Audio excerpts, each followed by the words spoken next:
The morning in a Roman aqueduct maintenance crew's life starts earlier than you'd like, though. In fairness, the definition of morning is slippery when you're in a place where the most urgent task might be staring at a slow drip. You've barely shaken off the desert dust from that silk route inn before you find yourself in the cool dawn mist of central Italy, standing at the foot of a long, elegant stretch of stone arches. They rise like a quiet parade into the hills, and somewhere up there, water is making its stately way toward the city. The crew you're tagging along with isn't exactly sprinting to the task. In fact, the foreman is still finishing his bread, speaking around a mouthful to explain that their job is inspection, which in this context means strolling along the aqueduct, occasionally peering over the side, and once in a while poking at some suspicious moss with a stick.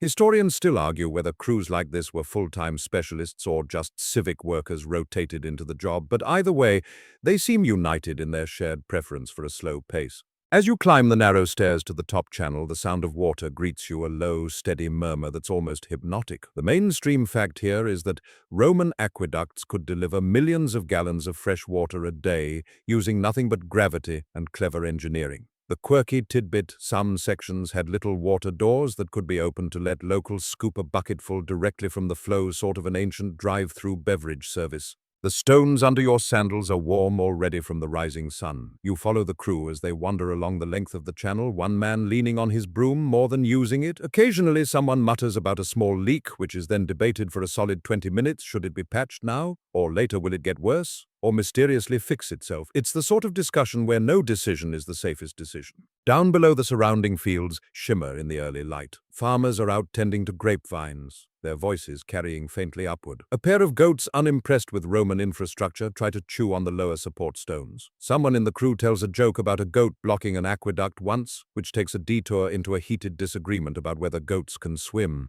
Midway through the inspection, you all stop in a patch of shade beneath a cypress tree. Bread and olives appear from a worn satchel, and everyone eats with the slow satisfaction of people who know the aqueduct isn't going anywhere. A bee drifts lazily between you and the bread. You wave it off without much conviction. When work resumes, it's more of the same long stretches of walking, punctuated by moments of kneeling to scrape away some moss, followed by extended periods of admiring how clean the stone looks now. One worker swears the moss grows faster on certain days of the week, a claim met with polite skepticism but no counter-evidence. The sun climbs higher, baking the white stone so that heat shimmers off it in visible waves. By late afternoon, the crew reaches a section where the channel passes over a valley. The view is breathtaking, all rolling hills and distant rooftops, but no one comments they've seen it 100 times and are more interested in finding the nearest tavern. As you descend, you notice how the aqueduct's constant hum of water feels like it's followed you into the bones.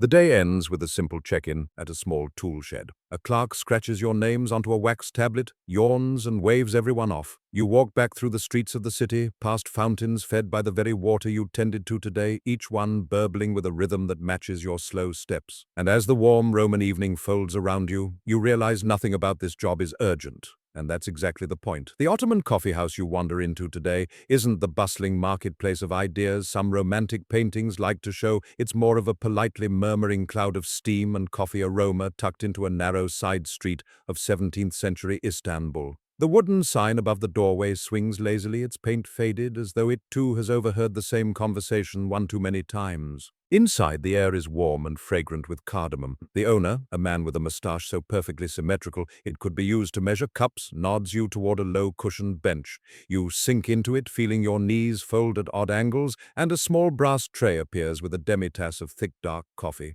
The mainstream historical fact here: Ottoman coffee houses were hubs for news, literature, and low-level political chatter, sometimes enough to make sultans nervous. The quirky tidbit: some coffee houses even hired conversation starters, people whose sole job was to drop in a curious fact or riddle just to keep the room from falling silent. But here no such hire is necessary. Silence is not the enemy, it's the main course. Around you, men in layered robes lean toward each other, speaking softly. One group debates the exact number of ships in the harbor, though they've apparently been using the same numbers for weeks. Another pair is midway through a story you suspect began before you arrived in the city, about a fisherman who once caught a boot and swore it belonged to a vizier.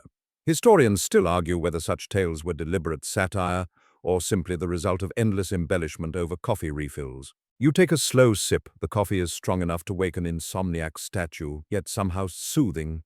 Outside, the faint clatter of hooves and cartwheels drifts in, blending with the soft thump of a backgammon piece being set down. Across the room, a young man practices reading poetry aloud to himself, the words tumbling gently into the steam between tables. Every so often, the proprietor glides over to refill cups. He moves like a man who's measured his route so well he could serve coffee in his sleep. On a low shelf near the corner, there's a stack of Nargile pipes, their hoses coiled like lazy snakes. Two elderly friends share one drawing in turns, their conversation a slow exchange of raised eyebrows and single words. You suspect they've been meeting here daily for decades, gradually whittling their sentences down to the bare minimum. At one point, a minor ripple of interest passes through the room when a traveling merchant pulls a coin from Yemen out of his pouch. It's passed around like a relic, admired for its engraving. Someone says it's rare, someone else swears they've seen dozens. Eventually, it ends up back in the merchant's hand, and the room slips easily into its prior rhythm. The light through the latticed windows changes gradually, dust motes swirling in the sunbeams like tiny dancers. You find yourself staring at them for long stretches, half listening to a gentleman behind you describe very seriously the advantages of one type of coffee cup handle over another.